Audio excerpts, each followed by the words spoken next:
सासू माँ बदल गई। कहानी उस घर की है जहाँ बहू और बेटी को एक माना जाता था, लेकिन फिर अरे शिखा बेटा, तू रसोई में क्यों घुसी रहती है? जा, रोटी मैं बना लूंगी। नहीं नहीं माँ जी, आप बैठिए, बस सारा खाना बन ही गया है। श्वेता को बोल देती हूँ, वो खाना लगा देगी सबका। सॉरी भाभी, मेरे पास वक्त नहीं है। माँ, मुझे पैसे देना, पार्लर जाना है। हाँ हाँ चली जाना, भाभी को भी ले जाना। वो भी जाने को बोल रही थी पार्लर, पर पहले ना मदद कर दे उसके खाना लगाने में। देख माँ, वो बहू है, उसे बहू रहने देना, इतना सर पर मत चढ़ा भाभी को। श्वेता, ज्यादा मत बोला कर। बहू और बेटी में कोई फर्क नहीं होता है। जा जाकर काम कर। ननद को माँ का भाभी से इस तरह प्यार करना बिल्कुल अच्छा नहीं लगता। वो बार बार किसी न किसी तरह माँ को भाभी के खिलाफ भड़काती रहती, लेकिन कोई फायदा ना होता। एक रोज, अरे बेटे किशन, जा बहू को कहीं घुमा कर ला, सारा दिन घर में काम करती रहती है। हाँ हाँ माँ, हम लोग जा रहे हैं ना गोवा। अच्छा जी, भाभी ने तो हमें बताया भी नहीं। वैसे तो सारी पंचायत करती है, ये गोवा वाली बात क्यों छुपा गई हमसे? अरे क्योंकि उसे खुद नहीं पता था बहन। मुझे टिकट सस्ती मिल रही थी तो मैंने बुक कर दिया। हाँ शिखा, पैकिंग कर ले, संडे हम जा रहे हैं गोवा। दोपहर में शिखा पैकिंग कर रही थी कि सास आ जाती है। ये क्या बहू, साड़ियाँ? अरे गोवा जा रही है घूमने या फिर शादी में मायके हैं? माँ जी, ऐसा कुछ है ही नहीं, समझ में नहीं आ रहा क्या रखूं कपड़े में। अरे तेरी और श्वेता की साइज तो एक ही है, उसके कुछ मॉडर्न कपड़े ले ले, आकर लौटा देना। हाँ माँ जी, ये ठीक रहेगा।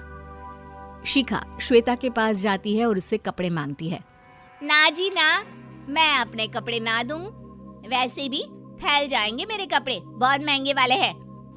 शिखा मुंह लटकाकर कमरे में आ जाती है तो सास कहती है, चल तैयार हो जा, तुझे मैं शॉपिंग करा कर लाती हूँ गोवा की। बस फिर क्या था, सास बहू निकल जाते हैं मार्केट और एक से बढ़कर एक ड्रेस खरीद कर घर आते हैं। पहले बता देती कि नए कपड़े दिलाने वाली है भाभी को, तो मैं अपने ही दे देती ना भाभी को, मुझे दिला देती नए कपड़े। देख श्वेता, परिवार का मतलब सबके साथ रहना होता है, ना कि सिर्फ अपना सोचना। वैसे भी तुझे अच्छे संस्कार सीखने चाहिए। और रही बात कपड़ों की, तो शिखा, आज से घर पर भी तू मॉडर्न कपड़े ही पहनेगी। कोई जरूरत नहीं है ये साड़ी वाड़ी लपेटने की। अब क्या था, घर पर श्वेता और शिखा एक जैसे रहते। एक बार पड़ोसन आती है। अरे बेटा, अपनी माँ को तो बुलाना, जरा बात करनी है। शिखा सास को बताती है और रसोई में चली जाती है। ये आपकी बेटी बहुत बड़ी हो गई है, इसके लिए एक रिश्ता है, कहो तो बता दूं। ये बेटी नहीं बहू है, घर में सब एक जैसा ही रहता है। वैसे मेरी बेटी भी बड़ी हो गई है, कोई रिश्ता हो तो जरूर बताना। पड़ोसन रिश्ता लेकर उन लोगों के घर आती है। तब श्वेता की होने वाली सास कहती है, तो ये घर है, कितने मंजिल का है? और ये बहू ने आपकी क्या पहन रखा है, जीन्स टॉप? अरे भाई, साड़ी वाड़ी नहीं है क्या इसके पास? देखिए, सर्दी है तो साड़ी में बहू कैसे मैनेज करती, वैसे पहनती है साड़ी भी। देखिए, हम लोग ठहरे पैसे वाले लोग, कोई कमी नहीं है हम लोगों के पास पैसों की, बहुत पैसे हैं, जमीन, नौकर चाकर, कार, सब कुछ है, लेकिन घर में संस्कारी बहू चाहिए। समझ रही हैं ना आप? सास कुछ कहती कि श्वेता बोल पड़ती है, हाय रे, नौकर चाकर से लेकर जमीन, कार, पैसा, हाँ, मुझे रिश्ता मंजूर है मुझे। अरे रुक जा श्वेता, मैं बात कर रही हूँ ना। देखिए, हम लोगों के घर इतनी आजादी नहीं मिलेगी। अरे हाँ कर देना माँ, हाँ कर दे जल्दी से। सास क्या करती, बेटी की शादी ऐसे घर में कर देती है जहाँ ना उनके विचार मिलते हैं और ना ही आचार। शादी के बाद एक रोज फोन पर, श्वेता बेटा, एक बार घर आ जा, बहुत दिल करता है तुझे देखने का। माँ, वो घर पर बहुत काम होता है, कैसे आऊँ? बड़ा घर है, लेकिन आने जाने वालों की लाइन ही लगी रहती है। बेटा मैं तो जानती थी उस घर का हाल, लेकिन तू ही नहीं मान रही थी। माँ देख, हर घर का यही हाल है। तेरी बेटी को यहाँ घूंघट हटाने की परमिशन नहीं है और एक तरफ भाभी स्कर्ट पहनकर घूम रही है। बेटा मुझे क्या पता था कि मेरी बेटी को ससुराल के नाम पर पिंजरा मिल जाएगा। अच्छा माँ, फोन रखती हूँ, सास को गर्मा गर्म रोटी खिलानी है। तुम लोगों की तरह नहीं कि एक रोटी बनाओ, एक सब्जी बनाओ, फिर सारा दिन फ्री होकर घूमो। सास फोन तो रख देती है लेकिन कि एक तरफ बेटी जिसे कोई आजादी नहीं, वहीं दूसरी तरफ बहू जिसे देखकर लगता ही नहीं कि उसकी शादी भी हुई है। अगले रोज, शिखा, अरे ओ शिखा। हाँ माँ, क्या हुआ? कुछ चाहिए आपको? मैं जिम जा रही थी। जिम के कपड़ों में बहू को देखकर सास को घूंघट में अपनी बेटी का ख्याल आता है। देख बहू, घर में बहू की तरह रहा कर। इतने टाइट कपड़े पहनकर जिम जाना पसंद नहीं मुझे। जा जाकर रोटी बना। रोटी? माँ अभी तो शाम के 6 बजे हैं, इस वक्त रोटी? अब क्या मेरे खाने पीने पर भी पहरा है? अरे जब मर्जी तब मैं अपने घर में खा भी नहीं सकती क्या?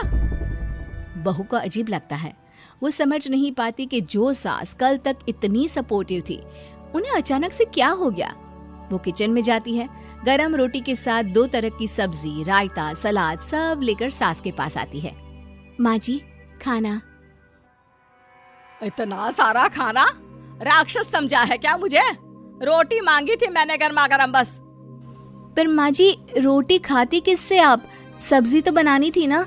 अरे भूख मर गई मेरी तेरी बहस से। जा जाकर काम कर, अंदर पूरी रसोई साफ कर। बहू अंदर चली जाती है। थोड़ी देर में श्वेता घर आती है। अरे शिखा, जल्दी से चाय ला, पकवान बना, मेरी बेटी आई है। अरे नहीं नहीं माँ, ड्राइवर बाहर खड़ा है। मैं तो घर का कोई सामान खरीदने के बहाने यहाँ आ गई हूँ, मुझे जाना होगा। अरे बेटा, पर कितने दिनों बाद देख रही हूँ तुझे, रहने आ जाना 2-4 दिन के लिए। आ जाऊंगी माँ, जब मेरी सास मरेगी तब। मैं तो रोज मन्नत मानती हूँ कि मेरी सास मर जाए तो अच्छा है। अच्छा चल, जा रही हूँ माँ। हे भगवान, कैसे कैसे दिन देखने पड़ रहे हैं मेरी बेटी को। सास अंदर जाती है, जहाँ श्वेता की जिम वाली सहेली का फोन आया होता है। क्या बात है, आज जिम नहीं आई? अरे पता नहीं यार, आज माँ को क्या हो गया अचानक। पर खैर कोई नहीं, लगता नहीं कि मैं अब जिम आ पाऊंगी। शिखा स्पीकर पर बात कर रही थी, जिसे सास सुन रही थी। यार ये सास ना होती ही ऐसी है। मैं तो कहती हूँ बुढ़िया जल्दी मरे और तू आराम से जिए। शिखा को सहेली की बात पर गुस्सा आ जाता है। माँ के मरने की कौन सा बच्चा दुआ मांगता है मोहिनी? आगे से ऐसी बात मेरे सामने मत करना। हमारे घर की शोभा ही माँ है। क्या हुआ जो थोड़ी सख्ती दिखा रही है? उसमें भी कोई ना कोई उनकी भलाई ही होगी। मैं तो कहती हूँ भगवान मेरे जैसी सास सबको दे, जो सिर्फ माँ की तरह है। सास वाली तो कोई बात ही नहीं है उनमें। सास ये बात सुन रही थी। उनकी आंख में आंसू आ जाते हैं कि क्यों वो बेटी की किस्मत में बहू को भी भागीदार बना रही थी। शिखा, अरे ओ शिखा, क्या हो गया?